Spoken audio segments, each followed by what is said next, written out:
It's the Andy Thompson Show on ESPN 97.7. It's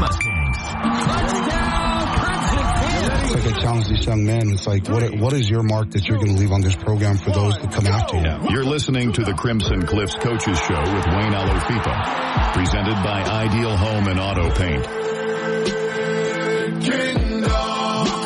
Hey, buddy, welcome back. Thanks for being with us. This segment brought to you by Ideal Home and Auto Paint. It's the Coach Wayne Alofipo Coaches Show. You hear it every Tuesday right here on your local sports leader. How's it going, Coach? Hey, doing well. Thanks for having us.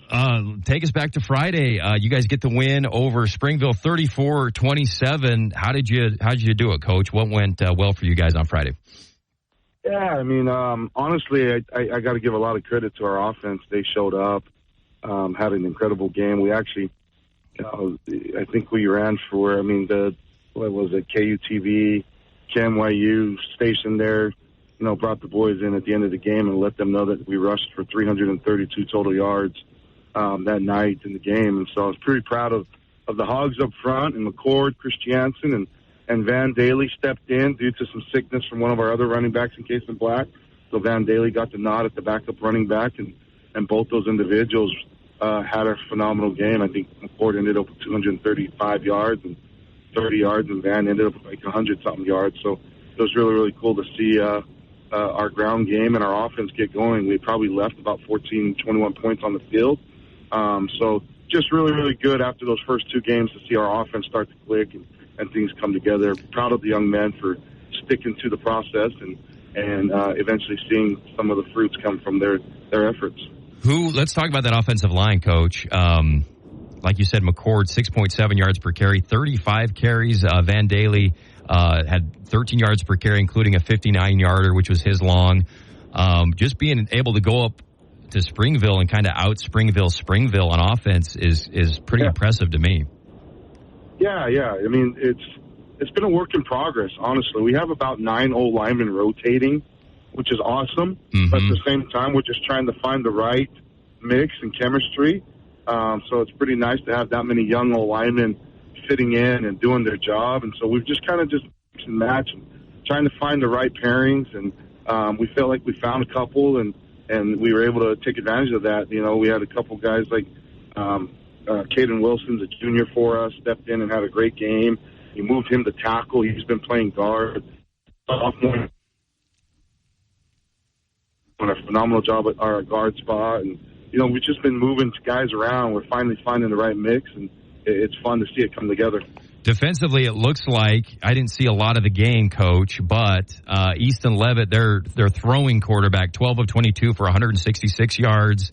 And the Valetti kid, who's kind of the running quarterback, in 11 carries for just 58 yards. Tell us about the defensive effort. I mean, I going into this game, I had seen Springville live once this year in week 1, and it was just like, man, these guys are so big and physical, and they can run the ball, and they got a true pocket passer. So I'm honestly just impressed with the win, but also how you were able to kind of contain them defensively. Tell us about the overall defensive effort, Coach. Yeah, I'm glad you thought we contained them defensively. I didn't feel that way. We had an unfortunate situation. Our starting nose guard got super sick Thursday night. Takes all our reps. His name's Keegan Barrow. So he wasn't actually able to play this game. So that really hurt us. Okay. Schematically. And so we had to put in we ended up dressing 2 guys who weren't even going to travel just due to the lack of depth issues we're concerned about. And so I was super proud of those guys stepping in. Lesson learned from us as coaches to ensure we prep a little bit more deeper. We just had a really unexpected sickness come upon our nose guard, and that forced us to, play that by committee Friday night, which hurt us in a lot of places. So we got gashed in some spots. But we're glad Keegan's back, and he's full strength and health on after the long weekend and holiday weekend. But, they had 2 passes. One tip, there was a double tip pass by our guys right before halftime that we thought 2 guys were going to have the interception, and they caught the ball with literally no time on the clock. And that's how they scored that touchdown right before half where we would have went in 21-7. Okay. And then the very first play of the game, they threw a bomb that it was just a fight. Like, that was their first play, it was a 60, 70-yard bomb. So you take away those 2 plays, I think our defense did well overall. But, yeah, for the most part, I mean, we made them earn their yards all night, even with our missing nose guard. And and our nose guard by committee. I'm super proud of just the effort. Again, it's always tough when you lose your first 2 games, and helping the young men to just stay focused, to trust the process, trust, what we do and our systems and our processes of what we have in place. And, it's fun to just see they never were negative, and we could never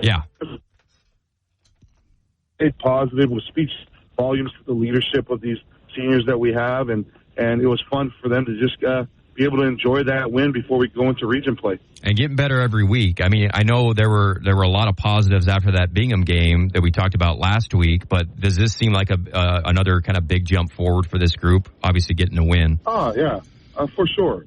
Right? Like, you get I don't know who I was talking to, right? You think of Morgan, they returned 35 seniors and 17 starters.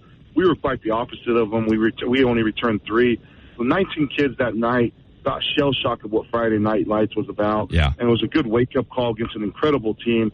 And then you see the progression into Bingham, which is awesome. And then now the progression into Springville, which, you're right, they're a phenomenal team. They're going to win a lot of football games, right? And that's a really, really good team. Was always well coached. Yeah. They just are good at what they do. And so for us, it was a great way to end the preseason and get into region, especially when we start off with a really well-improved coach team in Cedar, and so we're excited for that opportunity. Well, let's talk about Cedar, because they're playing, a lot better so far than last year. Everett Kelling, that connection he has with Crew Giles. They just blew out Canyon View, their rival, and now you got them to open region. Talk about some important things, or maybe something you've seen in this group, Cedar, that it's going to pose a challenge to you on Friday, Coach. Yeah, you can see the difference in some of the things they do. I would call it just the Coach Hyatt effect. There's things that he's doing that you can see they've improved in schematically in some things. You can see that obviously the young man Kelling is another year. He started as a sophomore last year, and now he's got a whole another year on the belt. His confidence, his familiarity with Coach Hyatt, obviously with that relationship. And then they got the Giles kid, and they got the Ovison kid that's a playmaker, and they've got this running back. I know they were a little worried about their running back situation.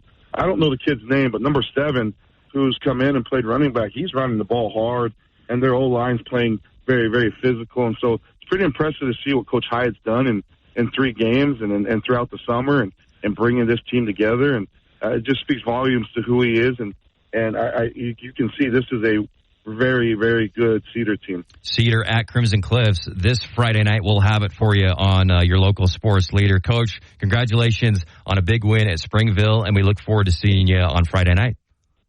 Hey, appreciate it. Thanks so much. Thanks, Coach. Things. Quick break. Back with more right after. Oh, sorry. One more thing, Coach. Dang it. Did he say one more thing? Dang it. Quick break.